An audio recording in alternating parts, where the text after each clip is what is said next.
Hi viewers, welcome back to the Brainstorm channel with Dr. Chris. Now, I remember in the intro video, we made mention about the many topics that we will be brainstorming. Now, one of those topics, incidentally, is that of leadership. I remember in the intro video, I said something about leadership, how I saw it being inscribed on somebody's t-shirt and what it stood for, that leadership is influence. Now, have you ever thought of it to see that influence that leadership is? For me, leadership is not just influence. As you can see here on this whiteboard, based on studies and literature, leadership is positive influence. What leadership is not is negative influence. Now, why do we have to say this? Now, the world is at a stage that everyone is looking for good leaders. From the family level, we realize that leadership is lacking in most families. At parastatals, at government institutions, organizations, in short, nations lack leadership. If you can see what is happening, especially in the Middle East, Africa, South America, and some of the Asian countries, you realize that a lot of countries have been thrown into turmoil, not because of followership. Most times it's because of the type of leadership or the quality of leadership that exists in those countries. So there is no better time to talk about leadership than now, because we realize that any organization with good leadership or quality leadership, that organization thrives. There is productivity, there is improvement, and so let us look at what we may call the four leaders. You have what we may call a latent leader. This is a kind of leader that is yet to discover the qualities he has. It's kind of dormant. When you say latent, it's dormant. It's not something that you can see. And so another type of leader is a limited leader. A leader that does not know where to take the organization from one point to the other. And then you have a leader who is learned in the art of leadership. So you have this learned leader who has acquired all the skills of leadership. You also have what we call the leading leader, a leader of leaders. And this leader too has acquired so much. Now, as a brainstorm, we also want to look at levels of leadership. Because when we know these levels, we will begin to apply to ourselves and begin to rediscover, or kind of introspect to know where in this leadership level or spectrum that we belong to. And then, if we find ourselves at the very low ebb or at the ebb of, leadership, we will try, to work to improve our leadership qualities. Now, the first point, the first level here is positional leadership. You know, this is where your leadership is based on position. You know, you are the CEO.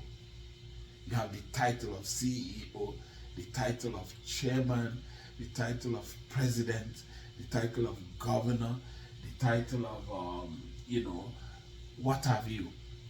And this level of leadership, is based on title, as you see here. It's based on appointment. You have not worked, in terms of leadership to get to that point.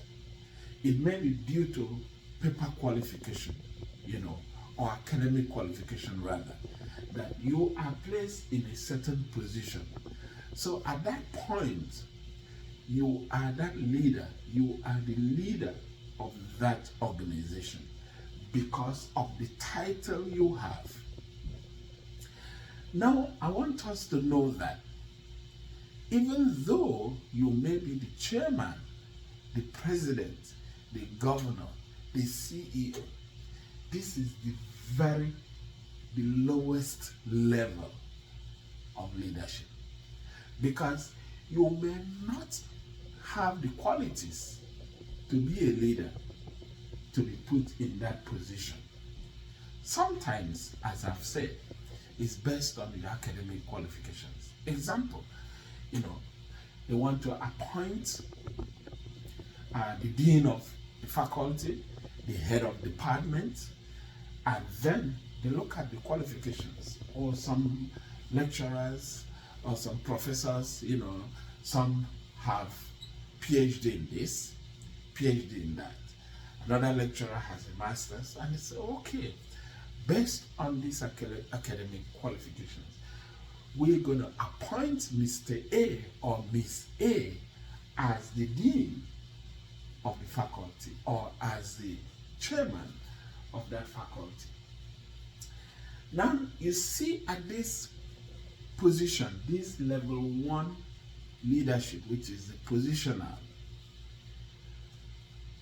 you exert influence based on where you are. Sometimes it may be based on intimidation, because people who are in certain positions, leadership, they are leaders because of the position they are. They can use intimidation, which is a negative aspect of it. And so at that point, people obey you based on the position that you occupy. You do not influence people based on any other thing other than that position, because they know you are the one to approve their promotion, to approve their pay, to approve many things. Their growth in that organization depends on you. And so their loyalty to you is based on your position. If you leave that position today, that is where you find out that the loyalty has ended there. And so for you to be a good leader, you have to move to another level. That other level is the permission level, as we see here. The second level of leadership is at the permission level. Now, this is based on the relationships you have with your followers, with your staff, with your subordinates, with your colleagues.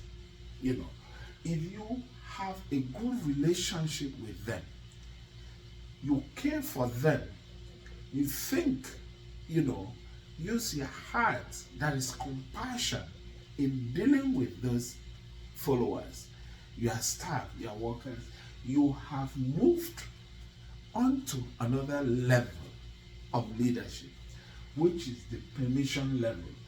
At the permission level, people can, they relate with you not just as the CEO, they relate with you because you have compassion. They see you as a human being who has a heart for others, who can relate well, with others.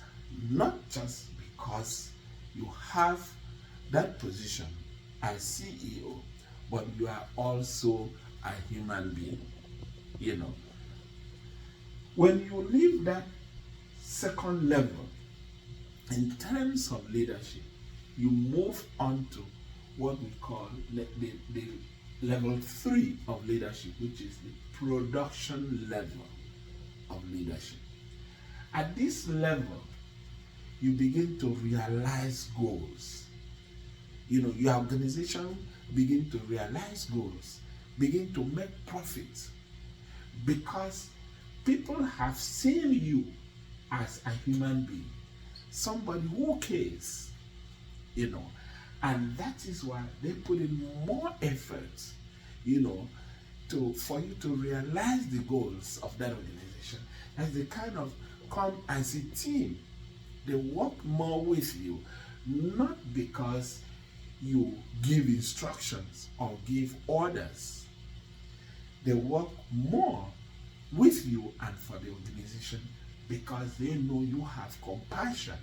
You are a human being. You relate with them too as human beings. You value them. And so then make your organization to grow. So at that level of production, level of leadership, your organization thrives. You begin to make ends meet. You begin to generate more revenue. You begin to have more loyalty. And then the fourth level of leadership is people development. At this level, you are a mentor. You would have produced, you would have empowered people. You empower your people. Empowerment is not limited to financial empowerment. It is all inclusive. You begin to develop other leaders. That is only when people see you as a real leader, because you are not just limiting that leadership skills to yourself. You begin to do what we call succession planning, putting people in place, to know that, after you, there is somebody else. Even when you are not in the office at a particular time or in the organization, that there are others that can, carry on their responsibilities within the organization. So no leader gets to level 4 without being a good mentor. At this level, you must be able to develop other leaders. But as you can see here, the next level is personhood. That is level 5 of leadership. Now, you begin to gain respect because you grow people. You would have reached level 4 before you can reach level 5. You grow people. Even when you leave the organization, people still respect you. You become larger than life, because at that stage, you have entrenched yourself to a point that even after your transition, people still talk about you. We can see that till today, people still talk about people like Mother Teresa. People still talk about Martin Luther King. People still talk about Ronald Reagan. People talk about, many religious personalities. Because at the point, they made sure that they are people who will succeed them. Now, why are we talking about this leadership? What leadership is and what it is not. We want to take into full cognition what a family is. Now, if you are married, you are the husband, you are the wife,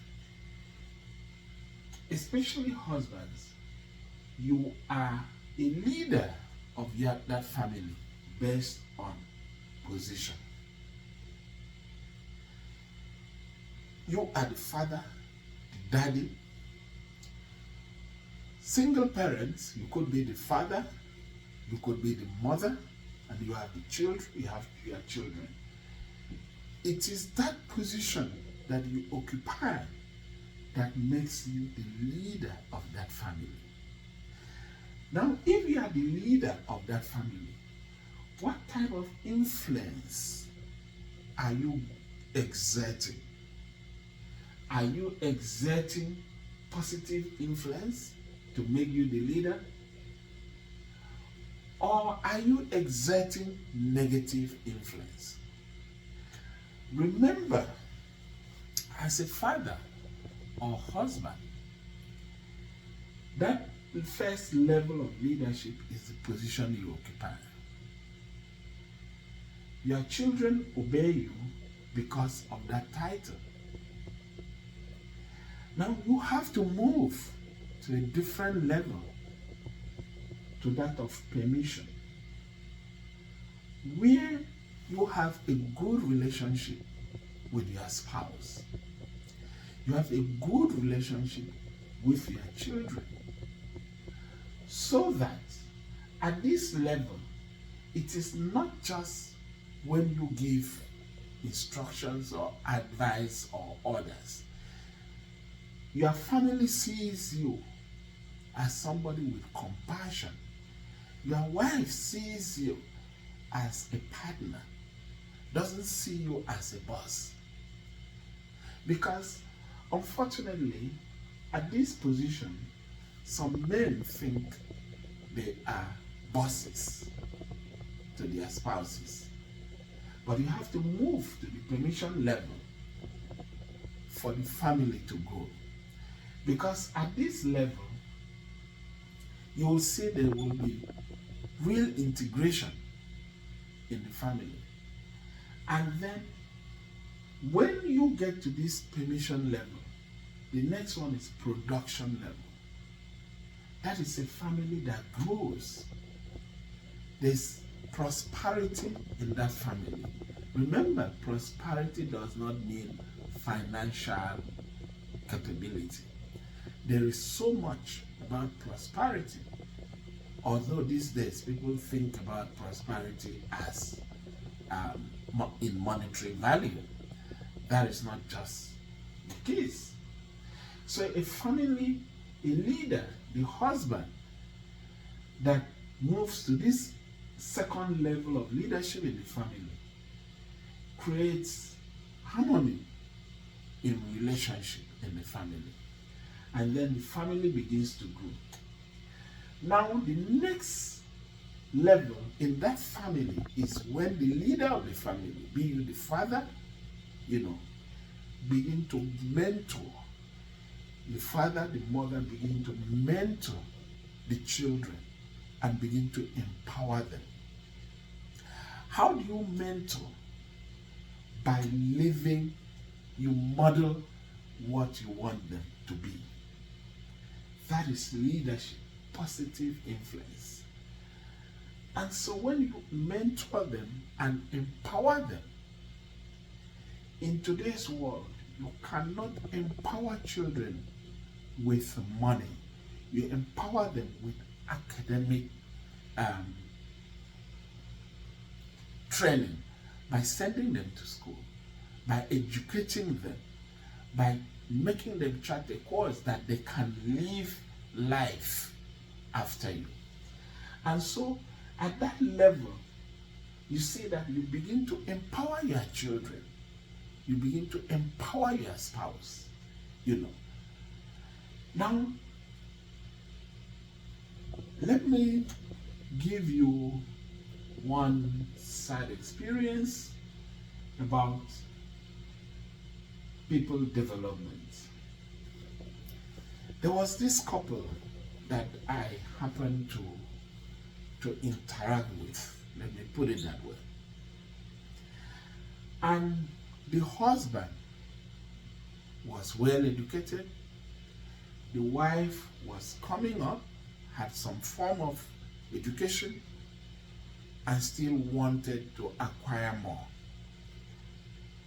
The unfortunate thing is that the husband said no, that he wasn't going to allow the wife to attend a higher education because women have to be put in their place. I tried my best to let him see, the husband see, why the wife should go to school. Because, whatever level, if you are married, your husband, whatever level your wife is, the higher your wife is, the better in your family, because the two of you are a unit. You have come together. And if children are involved, you are now in an organization. You are an organization yourself. And so he refused to send the wife, to allow the wife to attend further education. And unfortunately, it didn't play out very well. The wife became a full-time housewife. Things began to be tough with the husband because he was the only one generating, having a form of income. Unfortunately, they could not send their children to good schools. Now you see how a kind of being in a position, level 1 leadership, he claimed he was the boss, the commander-in-chief of the family. And so he kind of suppressed the wife's education, and the wife ended up as full-time housewife. It affected the wife, affected him, affected the children. So now you can see at that level, there was no productivity. There was no product because the family did not realize their goals. There was no, I would say, no advancement in the family. And the husband did not mentor the wife, did not empower the wife, and did not empower the children. So sometimes the decisions we make, the kind of leadership we exhibit in the group or family, come back to, either make you advance or haunt you. Now, I want to bring in some quotations here to give more, throw more light on what I have been brainstorming. Now, if you can see here, one of these quotations says, if your actions inspire others to dream more, do more, and become more, you are a leader. That is what leadership is. Now you model the behavior, whatever you want to see in your organization, whatever you want to see in your family, whatever you want to see in your group. So you kind of live that you do not only lead at level 1, which is the position that you are placed as husband, as wife, or even the first of the siblings, So the next quotation from Dwight Eisenhower says, leadership is the art of getting someone else to do something you want done because he wants to do it. Now this is very, very insightful. this is not level 1 leadership, which is the position you occupy. The position you occupy, people only obey you because you are in that position. But when you move to the level 2 leadership, where people give you permission to use them, permission, they act for you, that is when leadership is the influence of getting someone to do something that they want to do, not because you force them or coerce them to do. Now, there's this other one by Jim Rohn, which says a good objective of leadership is to help those who are doing poorly to do well, and to help those who are doing well to do even better. So that is leadership itself. You see somebody's not doing well, you encourage, you assist, you help, you do everything possible for that person to start doing well. And for those doing well, you encourage them to do better. That is leadership. Leadership is not oppression. Leadership is not coercion. Leadership is not intimidation. Now, the next quotation says, leaders instill in their people a hope for success and a belief in themselves. Positive leaders empower people to accomplish their goals. That is leadership, which is positive influence. When you are able to encourage people to do well, encourage people to accomplish their goals, that is leadership. Now, I don't know whether you believe in what I am saying. I want you to think about this. Put your comments down below. Do you agree with leadership being a positive influence? Do you agree with me with the levels of leadership? Now, if you look around, as I've said, leadership has been a big problem for a lot of organizations. There are wars going on in some parts of Africa, in South America, in the Middle East, in Asia, all because of leadership. All because of what they think is leadership. You are elected president and you think because of the position that you have as the president of the country, as the chairman of an organization, I have to suppress people. I have to suppress opinion. I have to squeeze the people. I have to show them I am the leader by ruling them, instead of facilitating and making them prosper. This is the kind of situation that sometimes we don't know that people are not leaders, but they are placed in that position maybe by providence, by academic qualifications, or in some countries by manipulation. They find themselves in that position and they think they are leaders. But today, based on this brainstorm, we know what leadership is.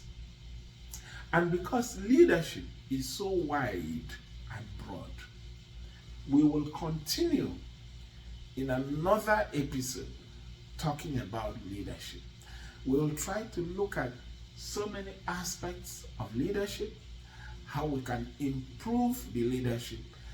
If we are leaders, how we can improve upon ourselves. So viewers, put your comments down if you agree with me what we have discussed. If you do not agree, please put your comments down. In our next episode, we will continue with this. Thank you very much for watching. See you next week.